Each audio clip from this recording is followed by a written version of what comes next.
Seguimos en este especial de la octava en torno precisamente a lo sucedido en Ayotzinapa en el 2014, aquella noche del 26 al 27 de septiembre. Y nos acompaña la doctora Ángela Buitrago. Ustedes saben que ella fue parte de los expertos de este grupo que llegó precisamente a nuestro país para indagar más a fondo, para entender qué es lo que había pasado con este lamentable episodio. Doctora, ¿cómo está? Gracias por acompañarnos en la octava. Jesús, buenos días, muchas gracias, con gusto. Pues yo la primera pregunta que le haría es, ¿con qué se toparon? ¿Con qué se toparon cuando llegan a México, cuando comienzan a involucrarse en el tema Ayotzinapa, cuando empiezan a tratar con las autoridades del gobierno de Enrique Peña Nieto? ¿Con qué se topa el grupo interinstitucional? Digamos que nosotros llegamos en marzo del 2015, ya habiendo sucedido los hechos de Ayotzinapa.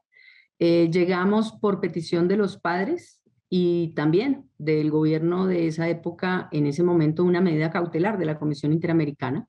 Nos encontramos con dos cosas principales.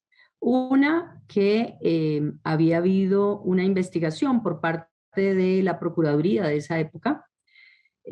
Dos, que había cerrado la carpeta de investigación en enero casi del 2015 en un caso de una complejidad que tenía más de 180 personas víctimas, 43 desaparecidos de ellos, varios muertos, varios lesionados y obviamente varios agredidos, como fue el camión también de los jugadores de avispones y transeúntes.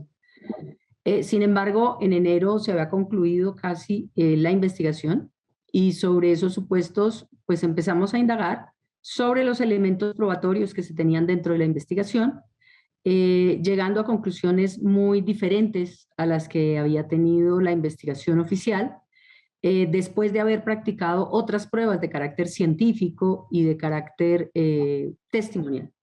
Así que empezamos a entregar nuestras conclusiones en dos informes, un informe que se entregó, el primer informe en septiembre del 2015, y un informe final que se entregó en abril del 2016, cuando salimos del país nuevamente.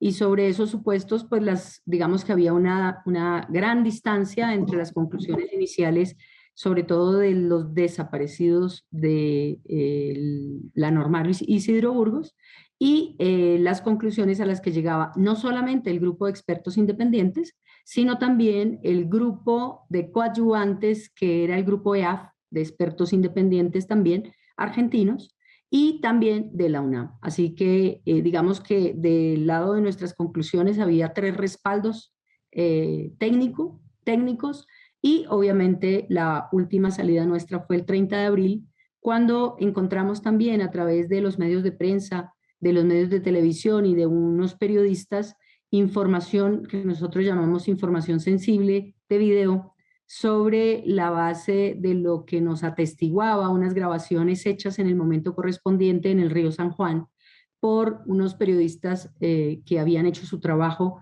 a cabalidad y que mostraban circunstancias que para nosotros eran extrañas dentro de una diligencia judicial, lo cual, saliendo ya del país, solicitamos la investigación.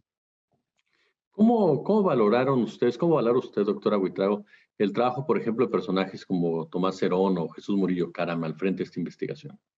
A ver, nosotros no valoramos en ese momento el trabajo de personas individuales. Valoramos son los elementos que teníamos y concluimos con base en ello que faltaba investigación en algunos aspectos, que lamentablemente se había torturado a algunas personas que eran presuntos responsables. Concluimos igualmente que los trabajos habían sido pues lastimados por esa actuación de tortura y que posteriormente inclusive el Tribunal de Tamaulipas se echó abajo más de 180 pruebas por esa razón. Y desde ese punto de vista, el tema en particular significó tratar de buscar información independiente a esa práctica de tortura que se veía como un elemento arraigado y permanente en la investigación de la PGR, lo cual, pues en un Estado de Derecho es inconcebible y obviamente inaceptable. Desde ese punto de vista sabíamos que lamentablemente toda la información que se ha obtenido de esa manera, porque aquí podemos decir que podía haber cosas ciertas y cosas que no lo fueran, se perdía. Y eso llevó a un atraso monumental la investigación cuando en el 2018 el Tribunal de Tamaulipas echa atrás toda la investigación porque deja sin piso, con toda la razón, las declaraciones obtenidas con tortura. Así que en este caso en particular, digamos que eso ya se advertía por el GIEI desde el año 2015, cuando empezamos a trabajar sobre este asunto, y cobró su realidad en el 2018 a través de un tribunal nacional, como fue el Tribunal de Tamaulipas. De igual manera, encontramos que era necesario seguir atando cabos para todos los responsables, porque no estaban identificados todos los responsables en el momento en que nosotros llegamos a México, y era fundamental saber quiénes eran los actores, sobre todo por dos razones. Una, porque en esta clase de delitos es obligatorio sancionar a todas las personas, y dos, porque pues, es evitar en el futuro que esos mismos perpetradores cometan circunstancias o conductas similares. Desde este punto de vista era para nosotros una obligación, y así lo dejamos claro, encontrar a todos los partícipes y no solamente a algunos, como en ese momento se estaba reflejando. Después de 7 años prácticamente, doctora Buitrago, ¿qué refleja un caso como el de Ayotzinapa? ¿Qué refleja la desaparición de más de 40 personas? ¿Qué refleja una noche de ese tipo donde hay agresiones de esa manera? ¿Qué es lo que refleja después de tanto tiempo ya? Bueno, mira, digamos que refleja dos factores fundamentales, y es una violencia inusitada también, refleja unas prácticas que de una u otra manera se generan en lo judicial y en lo investigativo, que también son preocupantes. Porque yo creo que cuando tú dices hay un hecho criminal, hay un delito, el delito debe investigarse, pero el Estado debe ser garante. Y sobre esos supuestos, cuando el Estado utiliza la tortura para investigar, pues se convierte, comillas, también en una especie de criminal frente a la práctica de esas pruebas. Y entonces aquí lo que vemos es que la criminalidad, la violencia inicial, no pudo ser investigada dentro de la institucionalidad, y eso lleva a una impunidad lamentablemente desastrosa. En el caso no solo de la Normal Isidro Burgos, sino en el caso de todos los lesionados en los hechos del 26 y 27 de septiembre.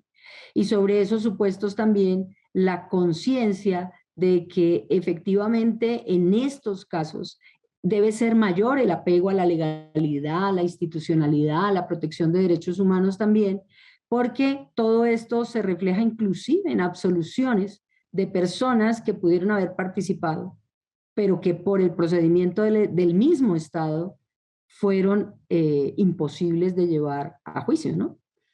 Y esto, o llevadas a juicio, imposibles de condenar.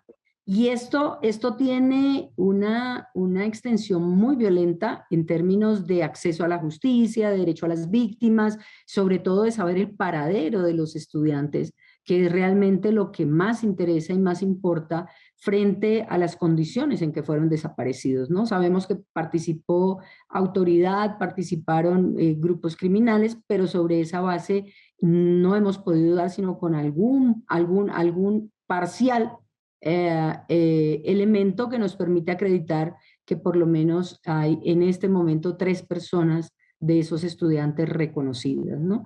Pero digamos hay vacíos todavía precisamente por todo este, digamos, procedimiento realizado, y eso también lleva a una desilusión profunda en la administración de justicia, ¿no?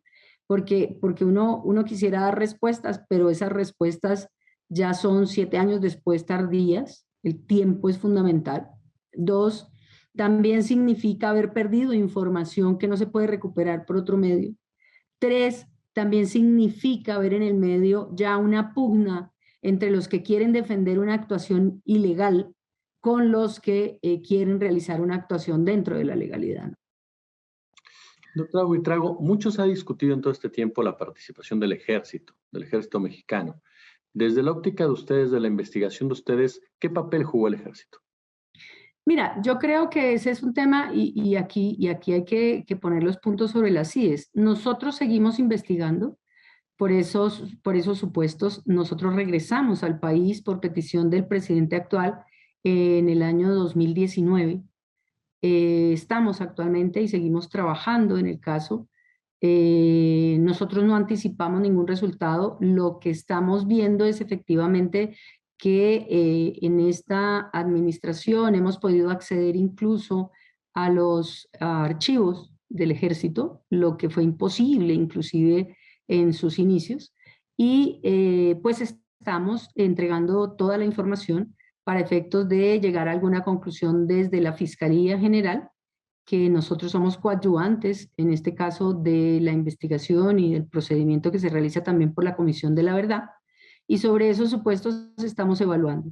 Fíjate que aquí hay una serie de factores que hacen analizar transversal, horizontal y verticalmente las intervenciones de todos los actores e inclusive las omisiones de todos los actores, ¿no? Sobre esos supuestos, entonces, diríamos que en este momento estamos pues completando un periodo en donde estamos analizando todos esos elementos.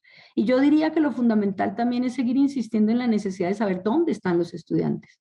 Creo que ahí es el punto nuestro más fuerte, trabajar sobre eso, y digamos que se ha ido avanzando en términos de la horizontalidad y de la verticalidad también en estas investigaciones frente a los presuntos perpetradores o a las personas que pudieron haber participado. ¿Veremos algún día el resultado? ¿Sabremos lo que acaba de mencionar, de poner en la mesa, doctora Buitrago? ¿En dónde están estos muchachos? ¿Qué pasó realmente con estos muchachos? Pues esa es la aspiración y digamos que esa es la intencionalidad de todo el trabajo arduo que se ha realizado y de toda la investigación. Vuelvo y te digo, hay daños irreparables, hay daños que quitaron del camino puentes, y esos puentes en algunos casos no se han podido volver a unir con material legal. Dos, la intencionalidad pues se ha cumplido en la medida en que lamentablemente hemos encontrado, y eso ya lo ha dicho públicamente la Fiscalía General, 2 restos de personas en otros lugares en donde se ha identificado plenamente a los estudiantes que corresponden a esos restos. Y efectivamente seguimos en la búsqueda de más información sobre no solo restos, sino también si pueden estar o no con vida estos estudiantes, los restantes, pero sobre ese supuesto se ha ido avanzando por lo menos en la certeza de 3 personas en este momento que lamentablemente fallecieron, y no sabemos las condiciones de tiempo, modo y lugar todavía, ¿no? Estamos en ese reconstruir y en esa forma de verificación que es fundamental, sobre todo para los padres y las víctimas, ¿no? Con la noticia triste de que 3 padres ya no nos acompañan también, no supieron dónde están sus hijos, precisamente porque no solamente las situaciones personales de enfermedad pues ocasionaron la muerte de ellos, sino también toda la complejidad del COVID, de la pandemia, también ha hecho estragos, ¿no? Doctora Ángela Buitrago, yo quiero agradecerle mucho su tiempo, su participación aquí en La Octava. No, Jesús, con mucho gusto a ti, muchas gracias.